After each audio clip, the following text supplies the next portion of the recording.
LAWsome by ConsultWebs. Breakthrough insights to build a thriving law firm with your host, Tanner Jones.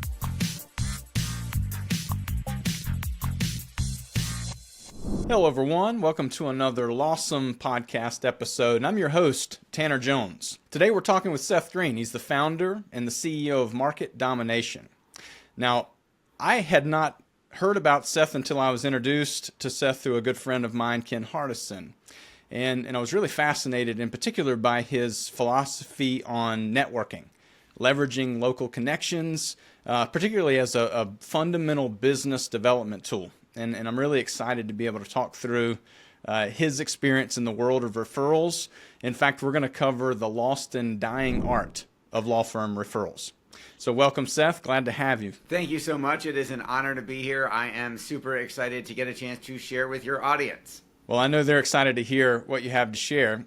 So let's really start just with your experience. I know you've been in the, I'll say, the entrepreneurial world for a long time. You've built and managed many different businesses, and obviously a big part of business is being able to attract business and reach your potential clients. In the law firm world, and this has been the case for many, many decades, the concept of referrals is a cornerstone piece for business development. I'd love to hear your take on what you've seen over the years, and especially today with how law firms are currently pursuing referral relationships. What are you seeing out there? Sure, and I've been in the entrepreneurial world, as you mentioned, for the last 25 years, and we have worked with many, many different law firms along the way. And I think referrals are a lost art. I think everybody wants them, but I think if you ask how many, if you were at a conference with 1,000 lawyers in the room and said, how many of you have a systematic, proven approach to generating referrals that you execute and implement on a regular basis, a very tiny percentage of the room raises their hands. And if you said, how many of you have more than one way of generating those referrals, there's probably no hands, very few hands go up. So I think all attorneys, all law firms want more referral business. They know it's valuable. Those referrals convert to cases at a higher rate than something that comes from a Facebook ad or a TV commercial. But they don't have, other than the organic referrals that just come in, right? Hey, I told my brother about you. I told so-and-so about you. Or somebody told me to call you. Other than that, they don't have an outbound way to actually generate those referrals, which I know we're going to dive into here today. So I'm excited to spill the beans and share our secret sauce. Well, so why is it though? Like why, when you ask that in a group of lawyers and only a handful are actually raising their hands saying they have multiple strategies for building referrals, despite them all recognizing the importance of the referral business, what's preventing them from doing that? What's your experience there? There's a number of factors. Number one is knowledge. They don't know how to build a formal referral generation system is probably number one. And then even if they read some of the other books in the industry about, you weren't taught it in law school, you did torts. There was no class in marketing. There was no class in referrals, right? So there's knowledge, then there's the belief that it'll work. And then I think most importantly, there's a fundamental disconnect because every lawyer I've ever talked to, worked with, went to law school to become a lawyer. And then they ended up focusing on most likely an area of specialization, right? Whether it's PI or estate planning or divorce or whatever it is. If you ask any single one of them, if you say, are you a professional salesperson? Do you have to sell? They would say, no, I didn't go to law school to get in sales. What are you talking about? They thought they would either just hang up their shingle and magically clients would come, or they'd go work for some other firm, and that other firm, it's their problem to bring in the business. Right? No one said I wanted to go become a lawyer because I want to be a marketer, because I want to be a salesperson. Yet, it does not matter how good a lawyer you are if you've got nobody to be good for. So we've got to get those lawyers over that hump and say, hey, yes, you went to law school to become a lawyer and that's where your passion is, but you need to also become passionate about marketing, lead generation, conversion, and sales. Otherwise, you'll have no clients to be an awesome attorney for. Yeah, I do not disagree with that. And I look back over the years and I've spoken with law firms that, they're struggling with business. They're struggling getting new cases in the door. And you ask them about their word of mouth and referral aspect, and it's like, well, yeah, that's the only thing that's actually bringing cases in. But when you ask, what are you doing about it? It's most often they're just coming in. I actually spoke to a lawyer today, who he's less than a year in, and he left another law firm. He's building his book of business. He has generated 20 to 25 cases a month through exclusively referrals. Now he's looking to push into marketing. But I asked him, "What are you doing?" And he basically responded with, "I'm cold calling. I'm cold calling prior clients. It's not new, new contacts, but firms or people he hasn't spoken to in quite some time, months, and he's calling them and talking to them." I'm like, that's a rarity from what I'm seeing today. And if will get on the phone and drum up business, that is awesome. Again, it's probably not normal, and it's I not wouldn't normal. call that referral generation, right? He's cold calling for business and hoping those people either become clients or know someone who can become a client. Yes. That isn't hey, I got 27 referrals this week and I didn't have to ask for them. Right, exactly. But I made that point because I'm interested to hear, have you seen a shift in the industry, that specifically the legal profession? Have you seen a shift over the last 10 plus years on the referral business side itself, whether it be the individual perspective of it or how law firms are treating it? Are they getting lazier, just to be direct? What's your take on that? I think they're getting more ambitious, which is great for us, obviously. Mm-hmm. I think they're getting more desired of it because they're seeing some diminishing returns on other marketing, right? Their TV commercials cost more, don't convert as well as they used to. Their Facebook ads cost more, don't convert as well as they're used to. So because of the saturation of the marketplace. So they are now realizing they need to do more things to bring on business, which is a refreshing change of pace for us. Yeah. And I've seen to the point where we've had some law firms who had a director of referral relations on their staff whose full-time job it was to get was to build those referral relationships, which I think is phenomenally a good thing. And I think in one area firms that are doing that are doing great. I think in one they're missing the boat. The area they're doing the great in is they're focusing a lot of their attention on other attorneys. So the estate attorney is saying, I'm going to go network with a divorce attorney and get them to send me their clients when they get divorced because they got to redo their will, right? But they're missing the boat by leaving all the other professionals out of the market, out of their attempts. Like I say, don't look for your competition, look for your co-opetition. Who serves the same client as you do, but doesn't do the same thing as you? So could that be another type of attorney, another specialization? Of course it could, but you're missing out on the financial advisors, the accountants, the insurance agents, payroll people, credit card processors. If you're, depending on what type of client you want, there are a whole lot of other professionals that serve the same market that could help you, but have never been asked before. It feels like such an outside the box concept, but I mean, when you look at it, it's like those are the individuals who are swimming in the same client pools, if you will, every single day. So that makes perfect sense. And I think, Seth, this is a great segue to lead into this concept that you've established related to helping to build more of a referral base.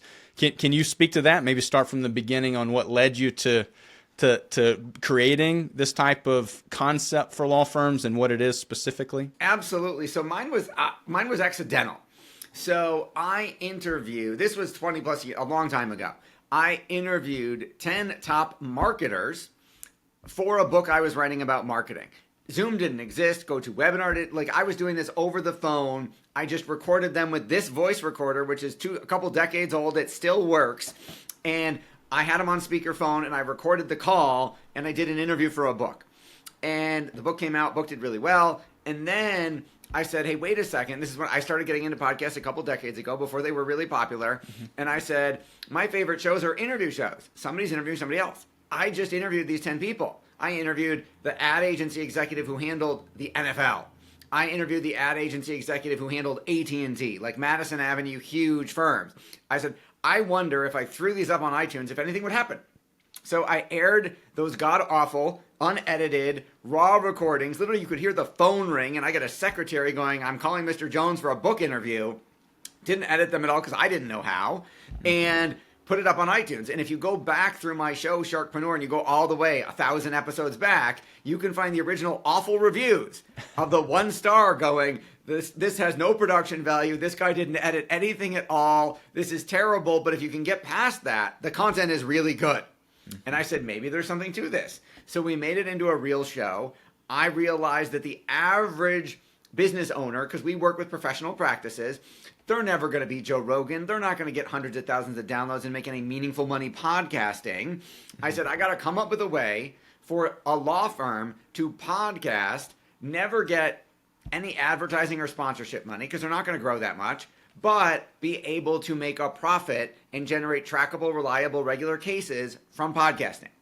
So I built a process for it. I tested it on my marketing firm and it worked. And then I said, I need a guinea pig to prove this works in a regular business. I didn't have any any law firms yet, so who were willing to try it. I showed them, like, no, I'm not doing that. My first guinea pig was a golf coach in Western New York, where I live, where it snows half the year. So he's only got a few months of the year that he can even give golf lessons. And he went from making like $50,000 a year working at the country club to he made $50,000 in a few months doing our process. I am not making any income claims. That's just what was his experience that was very unique. And I said, okay, this will work for a regular business. I now need to take this. And we started working with law firms right away, showing them how to execute this podcast referral process and our proven system that turns someone who's a podcast guest into a weekly referral source for the law firms that we work with. Yes, so it's such a fascinating concept. And just to explain to our listeners here, the whole idea and the premise is to build your own engine here. Is that right, Seth, where you're creating your own podcast and going out and interviewing these local connections, or are you using other vehicles, other podcasts to do that? You're right the first time. Mm-hmm. So our attorneys are the host of the show that we produce, or they do it themselves, and they are interviewing other related professionals who, again, they're co-opetition, not competition. And then we've got a proven 82-step offline, online, offline process that converts that guest, that financial advisor, that other attorney, that accountant into someone who is literally promoting our law firm's practice every single week. That's great. So you rattled off a number of examples, like the accountant, a chiropractor, mechanic, whatever it may be, depending on the practice area. Can you speak to that process a little bit, depending on the type of law firm? How do you walk them through that to start diagnosing who are those potential connections or hotbeds? Absolutely. So again, it's your co-opetition. It's who sees the same people you do but doesn't compete with you. So you got to think about, so if I take an example of matrimonial law, right? You could look at the social workers and therapists. You could look at the financial advisors who would know, the accountants who would know that someone was getting divorced. It's funny, one of the most stereotypical, one of our best converting referral sources for matrimonial lawyers is hairdressers. Fascinating. Because the world of woman gossip tells her hairdresser, before she even hires a lawyer, she's complaining to her hairdresser that he didn't come home last night. That's interesting. Right? So by building relationships with hair salons, we have some attorneys who own their city. Like, they get referrals all the time from hair salons because Susie's in the chair telling Barbara, I'm thinking of leaving my husband. Barbara says, you better call my friend Catherine. She's a divorce attorney. Yeah, and that makes sense. And I would encourage listeners, take some time, actually consciously think this out if you haven't done so. This is truly a business hack if you have not done this, and really begin to consider who are those influential connections there in and around your market area. Again, who is swimming in the same pond as you when it comes to clientele. So from then, what's your secret then to landing those ideal guests on a podcast? How do you nurture those relationships and get them to actually take time to join an interview? So the first step is, as you mentioned, reaching out to them, asking them to be a guest on the podcast. Thankfully, professionals are really, unless they're retiring or not want any more business, usually most professionals are receptive and like the idea of, hey, I'm going to go get interviewed for half an hour, right? If the radio show called or CNN called, you'd take the call. Obviously, we're not that big, but you get the idea. So that's not necessarily the hard part. It's getting through the clutter, right? If you're inviting them via email, did they get 300 other emails today and they don't know you? So your email, you got to get out of spam and they actually have to see it. So we do an extensive There's also an offline process to getting people to do interviews, everything from sending direct mail to literally picking up the phone and calling someone and asking them to be on a show. Then there's the process of the show itself, and yours is a great example of how you do a good interview. And then what really I think makes us different is the offline follow-up process that converts the guest into someone who is now a raving evangelist for that attorney's law firm brand. And I, depending on how comfortable you are in sharing any details, anything specific that you would be comfortable sharing? Absolutely. So the first step in our after the show airs process, and for those of you who are seeing the video, you'll get to see this, the visual of it. This is what we call our magic tumbler. It looks like a Yeti. It's insulated, keeps your coffee or tea hot or cold. Now, the reason it's magic is because the art on the front is our client and the person they interviewed. It's the podcast group art. So in this case, Ross sends this to, we send this on Ross's behalf to Joelle. Joelle's the micro-influencer he wants. She doesn't know what's coming, is super surprised and excited by the random gift, and then it sits on her desk. It's not a t-shirt she wears once for a picture and throws away, right? It sits on her desk and she stares at our client, our lawyer's face all day long, every time she drinks out of her coffee mug. And so we say it's not just top of mind, it's top of desk awareness. And then we have direct mail gifts and cards that go out every other week so that those potential referral partners are getting touched every other week. We're always in front of them with something physical, and then we take them through a few of those steps, and they are literally raising their hands and saying, I want to learn more about what you're doing and how your firm works and how I could send people your way because of the messaging we put in with those gifts. And that's, the whole concept of kind of the full court press on marketing. It's like you're not reaching an individual segment of people or an individual just one time, a one and done, trying to create pack a punch, create a good experience. The whole idea is to be able to nurture these types of relationships. And, going back to the history of referrals, the internet changed a lot. These law firms that have built their business on referrals, 90+% of their cases coming through referrals, they started to see some of these young lawyers getting into digital and innovative marketing and getting cases where they didn't have to pay a referral fee. And that seemed like the golden ticket. It was very sexy to a lot of law firms, and they began to chase that. And I think, my personal opinion is that they started to really pull back that effort of referral nurturing, because it does take effort. It does take time. It's not just stroking a check and then walking away from it.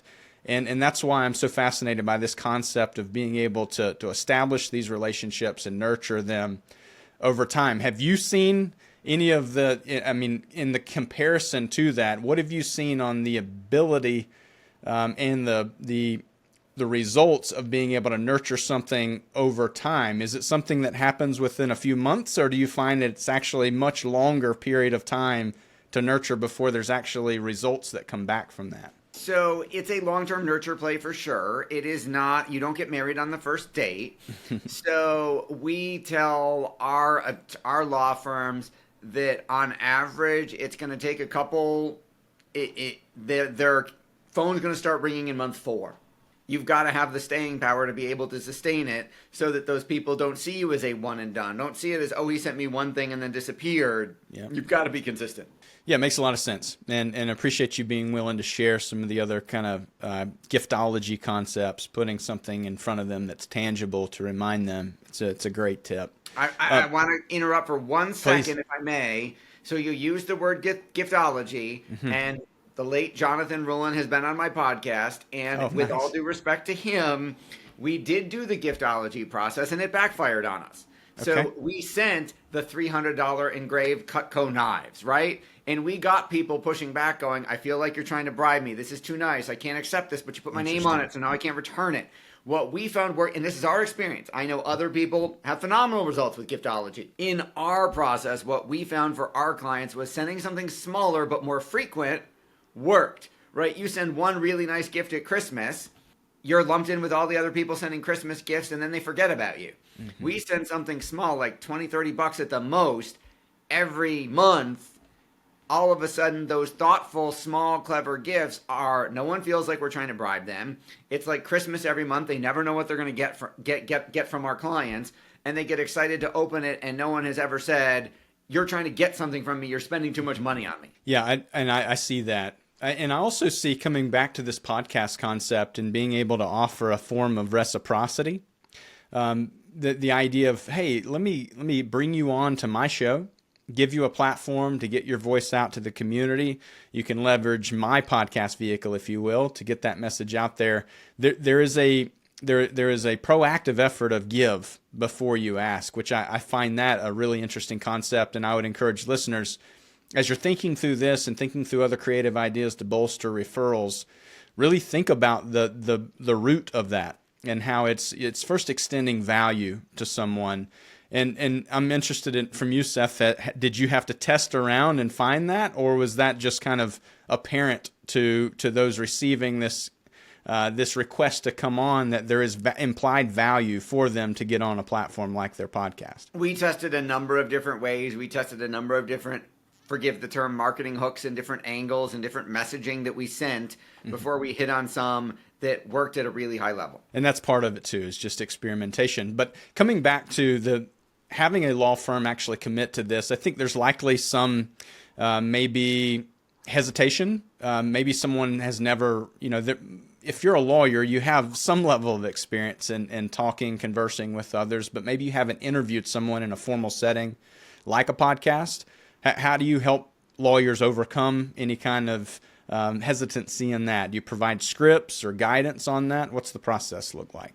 Yes. So number one, they have interviewed someone. Anytime they meet a potential client and they do an intake consultation, it's an interview.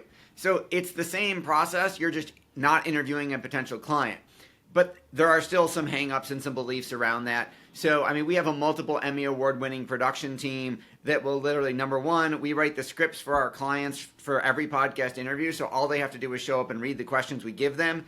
And we also practice with them and do practice interviews until they feel comfortable and ready to do one for real. Very good. Seth, thank you so much for taking time to share this value with our listeners. What's a question maybe you would have wished I would have asked that I didn't? Where can they go to learn more about how our process works? Sure. So we have a special gift for your listeners, if that's okay. Please. This is the ultimate guide to growing your business with a podcast, how to turn warm, fuzzy feelings into cold, hard cash. It is my Amazon best-selling book on the topic, which has all of our secret sauce in it that we didn't have time to get to today. For your listeners, they can get 30% off the Amazon price if they go to ultimatepodcastbook.com. And if that's a physical copy, we will ship to them. If they want a free digital download of it, we'll give you a link for that to put in the show notes as well. Thank you so much for spending time with us. Very much look forward to the next one. I will say, as we wrap up here, referrals can and will be the best part of your business development strategy as a law firm, but you have to commit to it. So that's my encouragement to our listeners. You have to take action, even small action. Just as Seth said, you got to start somewhere, like with the golf coach, and learning, working through this process. But I would encourage you to take action, massive action, as you move into next year and grow your law firm through referrals. Thank you again, Seth. Thanks again for being here. It was a lot of fun. LAWsome by ConsultWebs with Tanner Jones. For show notes, links, and info, go to consultwebs.com/podcast. Be sure to subscribe and leave us a review. Watch for the next LAWsome episode to discover more breakthrough insights to build a thriving law firm.